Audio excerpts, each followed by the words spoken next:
husband resigned from his company for 15 years, I too felt his loss. It was his first job, his first colleagues, his first career ladders. Everything about that place and its people felt really special to him. It was also the first company I worked for, the place where we met, got engaged, got married, and later on were blessed with children. Letting go of that company meant letting go a sense of familiarity, the safe net, the comfort zone we tried so hard to keep for as long as we could. I suppose every separation, especially the ones which occur by choice, is always a hard thing to grasp and to comprehend. We build our lives around habits and customs, and again, familiarity. Being uprooted means losing that familiarity, losing that stable ground in which we lay down our core and our being. So many separations happened in the past few years, and many will be happening again in a few months from now. Our eldest daughter moved to another school under a different foundation, leaving behind the school compound, the buildings, the playground, and the old trees sneaking around tall metal fences, the friends she grew up with, the teachers who took her under their wings and raised her as their own. Being uprooted dazed her and thrown into a new uncharted sea left her confused and hopeless. I was familiar with that feeling. Before I had her, I had moved between cities, countries, one dormitory to another, one circle of friends to a tighter or looser ones, and even moved jobs. I know the feeling, I totally understood, and it was okay, it was part of life.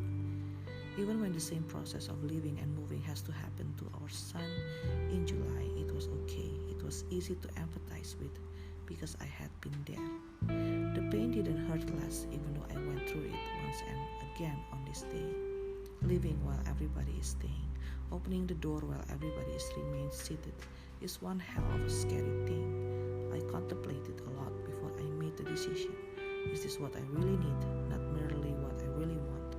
Will this bring me closer to my aims and goals in life? Will this make me a better person, wife, mother, boss, partner, writer, student, friend, sister, daughter than what I already am? It terrified me to search for an answer and to know that it would be an agonizing journey. Most part of me insisted me to stay, but more demanded that I opened the door, closed it, and moved on to another path. The loss of familiarity, the imbalance of a departure will haunt me for some time, I know. In my mind, I see rows and rows of tombs with fresh and withering flowers on top of them. Holding on to memories is like holding funerals in your heart over and over again. They say losing something is like having a hole in your life waiting for it to be filled with another person, another thing, another event, another memory. But for me, losing something is like digging fresh soil of the earth and reciting the same anthem of goodbye. It's great to know you, and I hope we will stay in touch. Many rarely keep their promises, so the fresh graves darken with time, with neglect, and with loss of fondness. However, on certain occasions they will be revisited with pretty flowers and looked upon with a sad remembrance. It was and it had been, and now it's gone. This roller coaster I'm feeling right now tastes bittersweet. Bittersweet departure, bittersweet memories of days from long time ago, bittersweet anticipation of never seeing, talking to, crossing paths with anyone I know ever again, bittersweet hope that maybe I have made enough impressions for them to remember me, and bittersweet knowledge of the future, of what it holds and how it brings the right or wrong people at the right or wrong time and place. As I stand up and walk to the door and all ready to leave this community, the people I called home, I once again feel bittersweet for erecting another commemoration of life, of its occupants and of its tragic events.